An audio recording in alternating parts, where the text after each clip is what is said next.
Merci beaucoup Jean-Pierre pour cette très, très gentille introduction. J'allais ajouter que pour un dialogue, il faut être deux. Et donc, pour l'instant, il me semble que ce dialogue n'est pas tout à fait aussi tenu qu'à une époque, mais ça va certainement revenir. J'imagine que la présence d'Olivier Véran cet après-midi est un signal donné en ce sens. En tout cas, je suis très heureux d'être parmi vous et je remercie très chaleureusement les organisateurs du 3e sommet de la VAP de m'avoir confié à leur programme de travail, en particulier bien sûr les associations, que ce soit pour la VAP ou pour la réduction des risques. Vous le savez, je ne vous le redis pas, mais ça a été un très grand plaisir de travailler avec vous sur ce sujet de la réduction des risques qui est malheureusement encore un peu méconnu des décideurs des politiques publiques. Alors que depuis 2 ans, finalement, il n'y a pas eu de sommet de la VAP, ce qui me permet d'être présent au 3e sommet de la VAP, comme on se l'était dit d'ailleurs, au 2e sommet de la VAP. Le tabac reste, et ça vient d'être dit, la première cause de mortalité évitable de notre pays. Le tabac tue 1 personne sur 8. 75 000 décès annuels, ça a été réitéré par l'Agence de santé publique. Et pour le monde, c'est plus de 8 millions de personnes qui décèdent chaque année. Là aussi, les rapports se suivent et se ressemblent.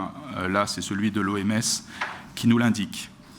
Ce qui est un peu fâcheux, c'est que pour le milliard de fumeurs dans le monde, ce qui représente, et on comprend que l'industrie du tabac ne se précipite pas vers la réduction des risques, ce qui représente 740 milliards de cigarettes vendues par an, pour ce milliard de fumeurs dans le monde, près de 80% d'entre eux vivent dans des pays à revenus faibles ou intermédiaires. Et là, les marchés de la cigarette prospèrent. Donc la lutte, elle est aussi mondiale. Et un jour, peut-être que les acteurs de la VAP française contribueront à une action internationale. C'est en tout cas ce à quoi je les invite. J'ai une mission qui m'a été confiée par la ministre de l'Enseignement supérieur et de la Recherche sur la mise en place d'une académie de l'OMS en France.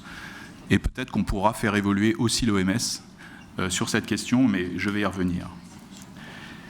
Chaque jour est donc confirmée la triste affirmation faite par Robert Proctor dans son ouvrage dont le titre est évidemment porteur de message, Golden Holocaust, selon laquelle la cigarette est l'invention la plus meurtrière de toute l'histoire de l'humanité.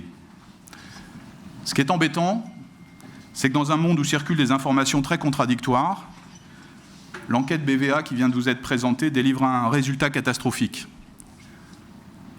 80% des interrogés pensent que la nicotine est cancérigène. C'est un retour en arrière absolument invraisemblable. Et ce sommet de la VAP doit frapper fort par rapport à cette question pour qu'on ne comprenne pas que c'est la nicotine de la cigarette qui est responsable des problèmes. Ce sondage nous dit aussi que près de 3 Français sur 5 pensent que vapoter est au moins aussi dangereux que fumer. Comment est-ce qu'on en est arrivé à ce stade-là, cette résistance au vapotage, alors même que le vapotage est considéré par l'Agence de santé publique comme le moyen le plus utilisé par les fumeurs pour arrêter de fumer. C'est des résultats faits en population. Je vous propose donc... Ah, pardon. Normalement, c'était animé. Je vous propose donc 5 points d'analyse permettant d'expliquer ces résistances, celles des décideurs. Le premier point, c'est celui du cadre législatif. Il n'encourage pas les décideurs, mais en pratique, il a réussi à implémenter une vraie lutte contre le tabagisme dans ce pays. C'est la directive européenne qui a été transposée dans la loi de modernisation du système de santé. Cette loi de 2016, portée par Marisol Touraine, a permis des pas gigantesques en matière de lutte contre le tabac, en installant le paquet neutre, en développant la capacité à prescrire des substituts nicotiniques, notamment par une foultitude de professionnels de santé, en imposant aussi, et ceci est très important, l'obligation légale de transparence des acteurs de la vie publique vis-à-vis de l'industrie du tabac et la codétermination des prix du tabac par les ministères de la Santé et des Finances. C'est cette dernière mesure qui a facilité en 2017 la mise en œuvre dans la durée d'une politique de relèvement soutenu des prix et la création, et ceci est très important également, on y reviendra, d'un fonds de lutte contre le tabac au sein de la CNAM, qui permet le financement d'actions nouvelles et le financement de la recherche.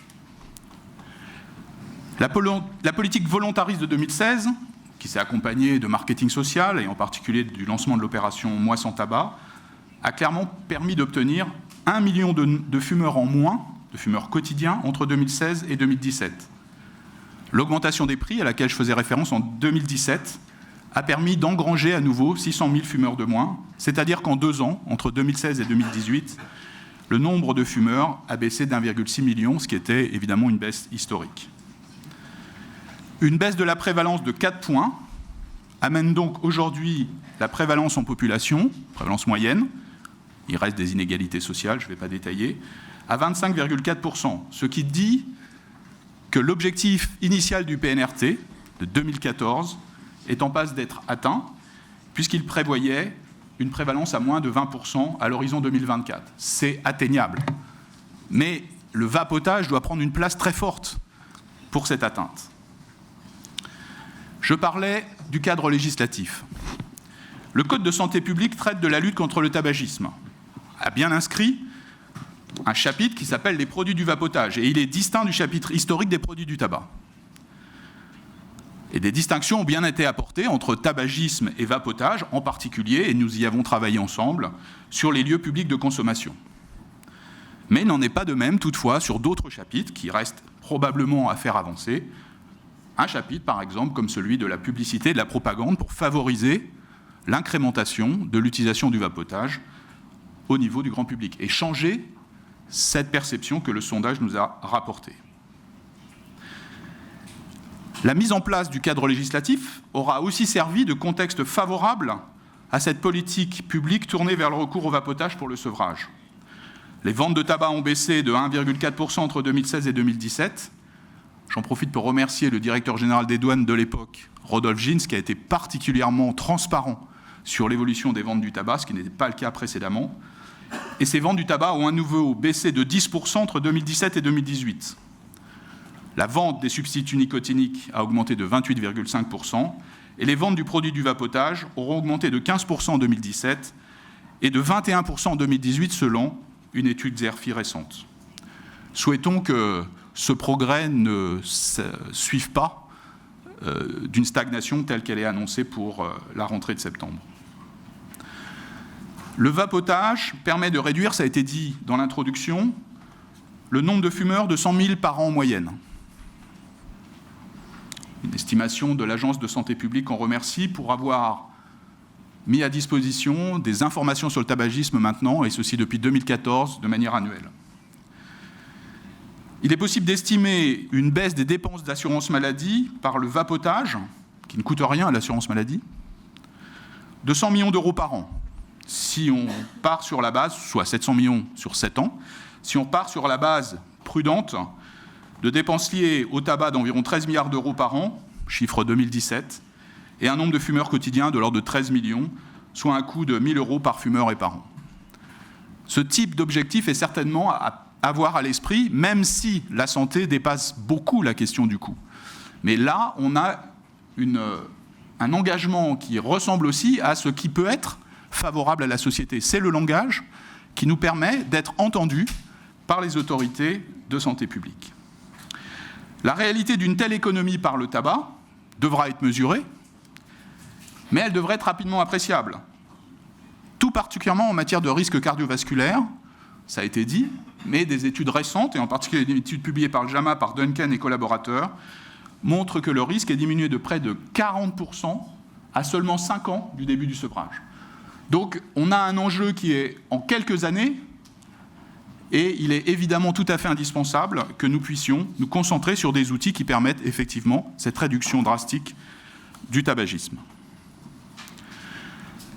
Le PNRT a bien servi de contexte favorable au vapotage, au moins autant qu'aux substituts nicotiniques, mais comme tout est affaire de perception et de comportement dans ce domaine, le succès de la vape par rapport aux substituts nicotiniques fait dans une large mesure appel au registre du plaisir, l'obtention du fameux hit des vapoteurs, là où les substituts nicotiniques sont associés à la maladie et au traitement.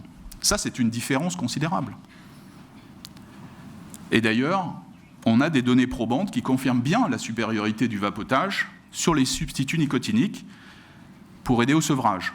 L'étude qui va sans doute être discutée aujourd'hui de Peter Hajek montre que sur plus de 880 fumeurs qui sont répartis en deux groupes, d'un âge moyen de 40 ans, qui consomment 15 cigarettes par jour, entre un peu plus de 400 vapoteurs et un peu plus de 400 qui utilisent des substituts nicotiniques, on observe qu'à 12 mois, le taux d'abstinence a quasi doublé chez les vapoteurs par rapport aux utilisateurs de substituts. Ça ne marche pas chez tous ceux qui ont été entrés dans l'essai, mais le résiduel est beaucoup plus important chez ceux qui ont utilisé les substituts nicotiniques. Les critiques de la publication ont bien fait remarquer que 79% poursuivent leur vapotage. Donc ils continuent de prendre la nicotine. Mais ce n'est pas le problème. Compte seulement 9% qui poursuivent les substituts nicotiniques. Oui, mais il y en a moins qui ont réussi à sortir du tabac. Autrement dit, passé l'année de sevrage, les vapoteurs continuent de vapoter. Est-ce que c'est un échec pour autant? Certainement non. C'est bien la continuation du tabagisme qui est un échec. C'est ça qu'il faut marteler. Pardon. Deuxième point. Les décideurs demeurent inquiets sur une toxicité méconnue de la vape. Alors, les autorités de santé publique nous disent, au fond, on a un recul de seulement 10 ans depuis son apparition à cette vaporette. Et donc, on n'a pas réellement de mesure des conséquences sanitaires. Le principe de précaution s'impose donc. Enfin, ça fait 10 ans quand même maintenant. De fait, des épisodes sanitaires très inquiétants, très médiatisés, ont été observés récemment. Très rapidement, le 26 août, les CDC d'Atlanta révèlent la mystérieuse maladie pulmonaire qui touche plusieurs centaines d'utilisateurs du vapotage. Quelques-uns sont décédés. On rappellera ici, pour faire bonne mesure, que le tabagisme est considéré comme responsable de 480 000 morts aux États-Unis, 1500 morts par jour. 1500 morts par jour aux États-Unis. Le 9 septembre, soit une quinzaine de jours seulement après la déclaration des CDC, la maladie pulmonaire des vapoteurs était rattachée à l'utilisation de produits de la vape contenant de l'huile de tétrahydrocannabinol, THC, et d'acétate de vitamine E, entraînant une pneumopathie lipidique exogène aiguë, dont le traitement efficace a été le recours à la corticothérapie. Ceci me parle, je suis réanimateur. J'avais juste envie de vous le dire au passage. En Europe et en France, à ce jour, aucun cas de pneumopathie équivalente après consommation de produits du vapotage d'origine européenne n'a été enregistré de sources sûres auprès des autorités sanitaires de ce pays. Le directeur général de l'ANSES, qui a indiqué que la vitamine E ou les produits de la base de THC ne sont pas autorisés en Europe ou en France, rappelle que le système de déclaration obligatoire qui a été installé en Europe et en France, loi de 2016 à nouveau, impose à tous les fabricants de produits de vapotage de déposer la composition intégrale de ces produits, soit 1200 produits différents, l'ANSES ayant pour mission ensuite de vérifier par échantillonnage. Et on aura beaucoup travaillé à l'époque sur cette question des déclarations et pour les rendre faciles, pas onéreuses de manière anormale, etc. C'est un point important. Il garantit la sécurité des consommateurs. Des travaux expérimentaux qui nous sont régulièrement donnés avec des rats, des souris, pour montrer les lésions tissulaires induites par la e-cigarette, contribuent à la visibilisation de la nocivité de cette e-cigarette. J'emploie à dessein le terme d'e-cigarette dans ce cas. Une dernière étude, par exemple, publiée en octobre, indique que la vapeur issue du vapotage induit des lésions carcinologiques pulmonaires et vésicales chez des souris. Ok. Mais enfin, les auteurs disent que chez le rat, ça fait strictement rien. Et pourtant, ils ont été plongés, c'est le cas de le dire, dans les mêmes conditions expérimentales. Qu'est-ce qu'on peut dire de ça? Premièrement, bien sûr, la surveillance sanitaire s'impose à tout produit de consommation courante. C'est ce qu'est le vapotage. Et d'ailleurs, il en va des produits du vapotage comme, par exemple, du lait en poudre pour nouveau-nés.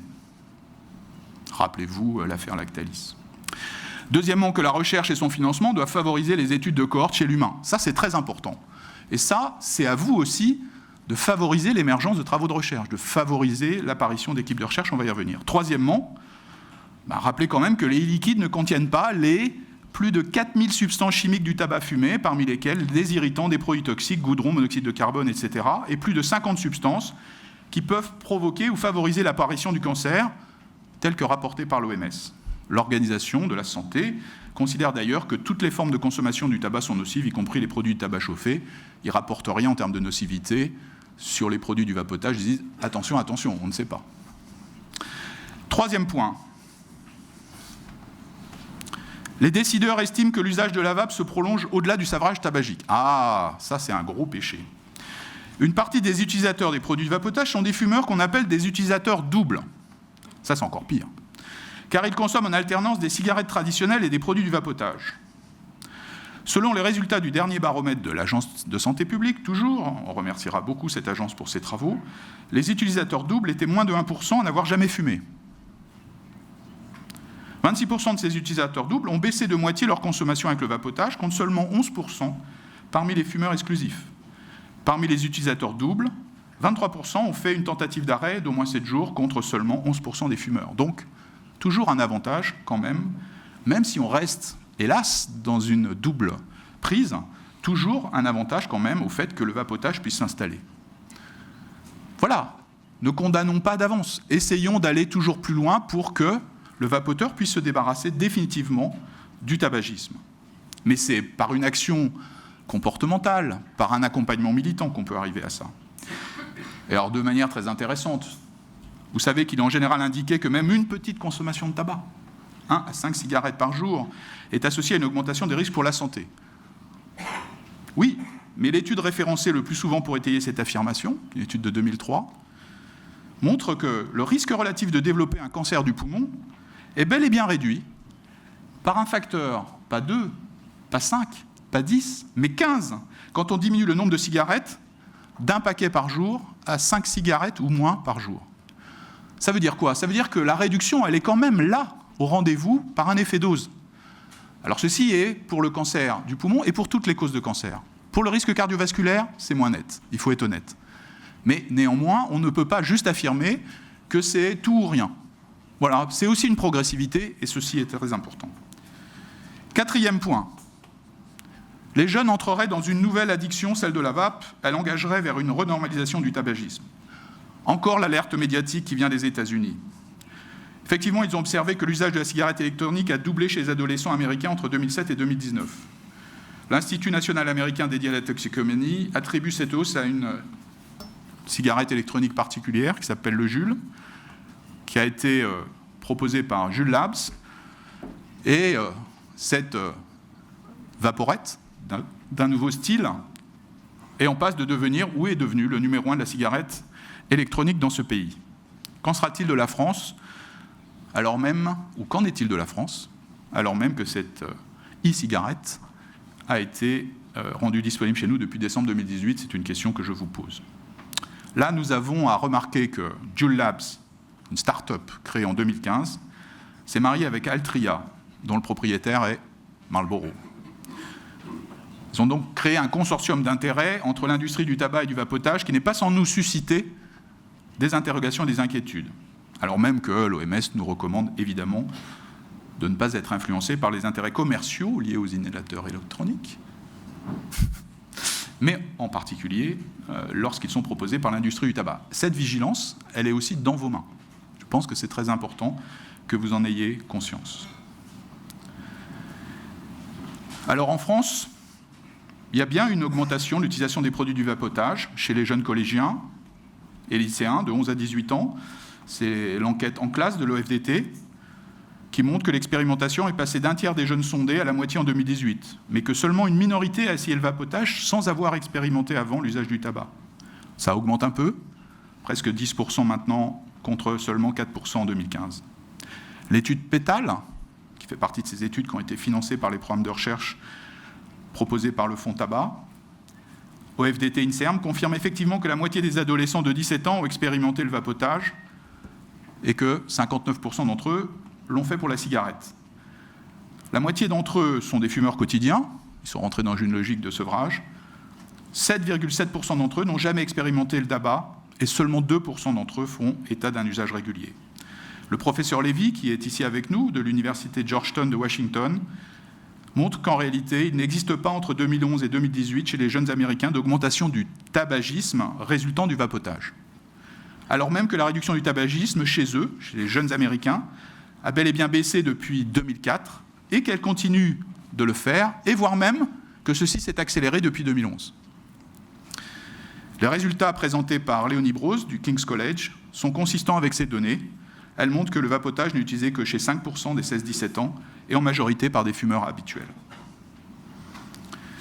Pour le professeur Dotzenberg, qui est aussi présent avec nous, l'étude qu'il a conduite chez les collégiens et les lycéens parisiens de 2013 à 2017 montre que le nombre global de vapoteurs, de fumeurs exclusifs et ceux qui associent les deux diminue depuis 2013, et la proportion de ceux associant les deux modes de consommation est passée de 26% à 16%.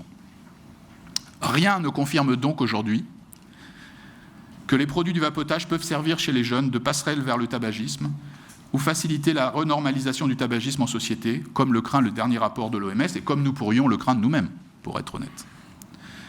5e point, que dire de l'insuffisance de publication et de formation des professionnels? L'absence de publication. On peut discuter, on en a quand même cité pas mal déjà, là, ce matin, au pupitre, les uns après les autres. Manque-t-on de données? Oui, on en manque. On manque de données sur de nombreux sujets.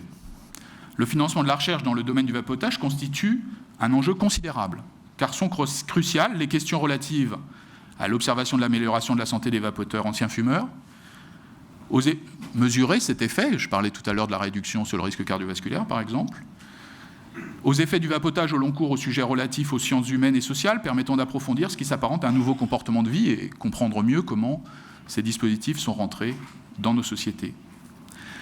Je le redis ici, le Fonds de lutte contre le tabac issu de la loi de 2016 a été doté d'un premier montant de 100 millions d'euros en 2018, 120 millions d'euros en 2019, dont seulement 15 millions d'euros chaque année pour des travaux de recherche proposés par l'INCa, l'IRESP ou l'INSERM. C'est pas mal 15 millions d'euros, mais sur les 100 ou 120 millions d'euros, c'est peut-être un peu plus qu'il faudrait consacrer. Alors, la réponse à ça, c'est souvent oui, mais les équipes de recherche ne sont pas là. Donc il faut encourager la construction de ces équipes de recherche et permettre le développement de ces projets. 8 projets e-cigarettes ont ainsi été financés entre 2016 et 2018 et 3 projets ont été soumis pour 2019.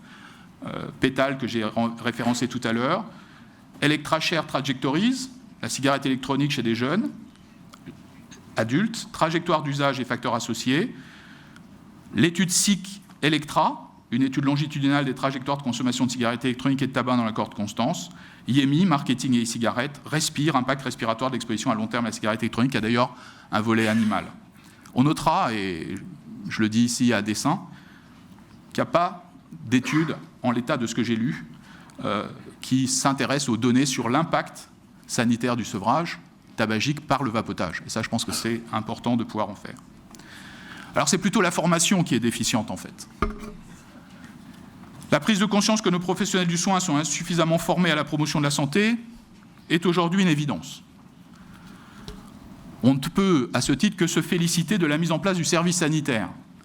Près de 48 000 étudiants tous les ans, depuis septembre 2018, qui pourront aborder, avec un œil neuf, les questions relatives à la prévention et à la promotion de la santé, qui d'ailleurs vont construire de nouveaux professionnels de santé, et non plus des professionnels de soins comme William et moi étions.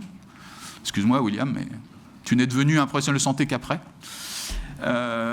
Et donc, ces étudiants pourront aussi s'intéresser aux questions de dépistage et de repérage précoce, de réduction des risques. Il faut les former à la réduction des risques. Mais aussi, et c'est très important, je ne sais pas si aujourd'hui c'est réellement dans leur programme, mais à la question de la démocratie sanitaire. Et la formation de ces futurs formateurs ou de ces futurs professionnels, elle pourrait être aussi faite avec le secteur associatif.